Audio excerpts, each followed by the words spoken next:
A few years back in 2017, Minecraft players across the globe were introduced to the concept of the Minecraft mob vote. The community was given 4 different mobs to choose from: a new mini-boss based on the blaze, a small creature involved with the enchantment system, a hostile ocean mob, and the Phantom. In the end, the Phantom struck out lucky and won the mob vote, allowing for its ugly birth into creation.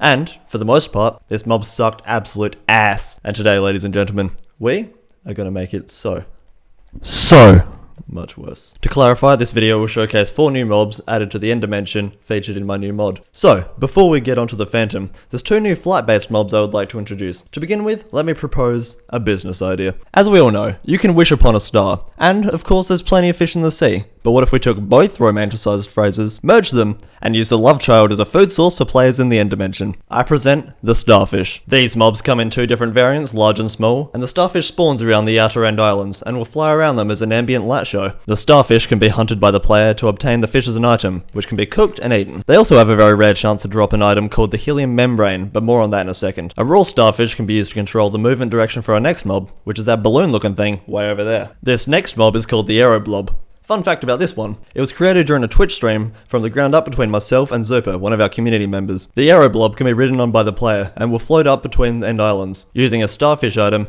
the player can point the Blob in the correct direction. However, to stop the mob from being used as an easy endless transport method, it will slowly sink into the void while being controlled. Alternatively, if riding the Blob isn't your style, you can hunt them down for the aforementioned helium membranes. The helium membrane is a new food item that will always provide a few seconds of levitation, allowing you to float up towards the top of end cities and get away from mobs. Or, if you have balls of steel, float between end islands. Alright, I know you've been waiting for it, so let's go talk about that Phantom.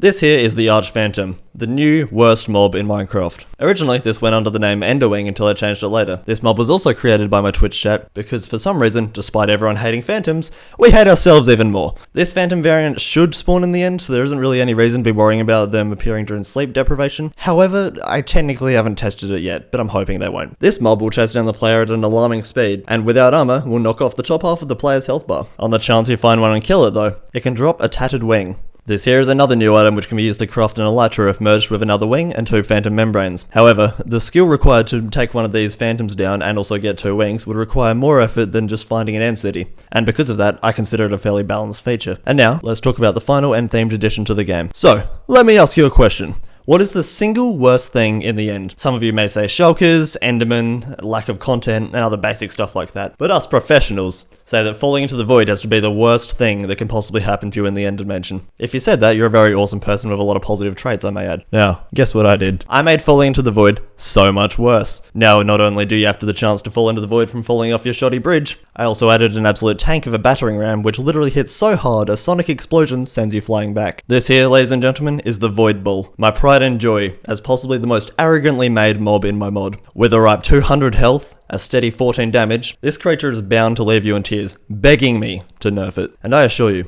I will not. It exists entirely just to piss you off. Now, let's say that you killed this thing. It would drop another new item called the Void Husk. Oh, and occasionally a shulker shell just as a bonus. This Void Husk item can be crafted into a new set of powerful armor, leveling that of approximately netherite. Only, this has one small benefit, made for specifically that clumsy friend that can't be trusted around ledges. This armor set grants the special effect of slow falling. You can thank me later. Anyways lads, I hope that's enough content for just the end, because we got another 5 features that I added to the nether and several more for the overworld, which I'll be showing off in the next few episodes. If you would like to play the mod, it will hopefully be released soonish, or come ask for a trial run of it on my Discord. I'll send you an unupdated file for it. I do apologize if you wanted me to explain how I made these, I just wanted to showcase the mod today, but if you have any questions, go crazy in the comments or Discord. And as always fellas, I'll see you a lot later.